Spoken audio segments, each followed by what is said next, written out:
സ്വന്തം മക്കളെ കറുത്ത മക്കളെ വെളുപ്പിച്ചെടുക്കാനും വെളുത്തതിനെ ഒന്നും കൂടി വെളുപ്പിക്കാനും മറ്റു പല ഭംഗിയിലും ഒരുക്കുമ്പോ ആർക്കെങ്കിലും ചിന്ത വരാറുണ്ടോ ഇത് പടച്ചോന്റെ റസൂലുള്ള വെറുത്ത് പഠിപ്പിച്ചതാണ്? ലഅനത്തുള്ള, അള്ളാഹു ശപിച്ചിരിക്കുന്നു. ആരെ? അന്നാമിസാത്തു വൽ മുത്തനമ്മിസാത്തു, ചുണ്ടിൽ ചായം തേക്കുന്നവളെയും ചായം തേക്കാൻ ഇരുന്നു കൊടുക്കുന്നവളെയും. അൽ വാസിമാത്തു വൽ മുത്തവസ്സിമാത്തു, പിരികം വടിക്കുന്നവളെയും പിരികം വടിക്കാൻ ഇരുന്നു കൊടുക്കുന്നവളെയും. ഞാനല്ലട്ടോ, ഞാൻ പറഞ്ഞതാണ്, നിങ്ങൾ വേണ്ടാന്ന് വെച്ചോ. അള്ളാന്റെ ഹബീബ് പറഞ്ഞതാ, പ്രവാചകൻ സല്ലല്ലാഹു അലൈഹി വസല്ലം പറഞ്ഞതാ, ലയകൂനന്ന മിൻ ഉമ്മത്തി, എന്റെ ഉമ്മത്തിൽ ഒരു കൂട്ടർ വരും, ലോകം അവസാനിക്കാറാകുമ്പം അവരുടെ അടയാളം അല്ല വേണ്ടെന്ന് പറഞ്ഞ പലതും അവർ വേണമെന്ന് മരുന്ന് വെക്കും.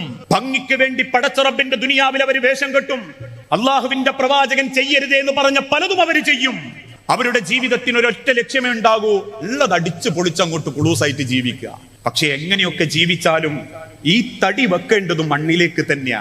ഈ തടി കുണ്ട വെക്കേണ്ടത് മണ്ണിലേക്കാ. ഇത് മണ്ണോട് ചേരുന്നതാ. അതുകൊണ്ടാ തഴവ കുഞ്ഞിമൂത് മുസ്ലിയാർ പാടിയതും, കബറെന്നു കേട്ടാൽ തൽക്ഷണം ഞെട്ടേണ്ടതാ, അത് കാണുമ്പോൾ വാ വിട്ടു നീ കരയേണ്ടതാ, മേടക്ക് പകരം മാളമാ സുബ്ഹാന, റബ്ബി അതിൽ കിടക്കേണ്ടതാണ് അസ്മാന, ചിതലും പുഴുക്കൾ മാളവും പെരുത്തുണ്ടതിൽ, സന്തോഷമാണ് അവകൾക്കു നീ ചെല്ലുന്നതിൽ, പൊൻവർണ്ണ കോമള മൃദുലമായ ശരീരമിൽ സമരത്തിലാണ് പരസ്പരം തിന്നുന്നതിൽ, 2-3 ദിനം കൊണ്ട് അഴുകുന്നതാണീ നേത്രം 2, ഉടൻ തന്നെ മുഖമിൽ കാണുമേ ഗുഹ 2, അത് കണ്ട് മണ്ടുമേ ഭയം കൊണ്ട്.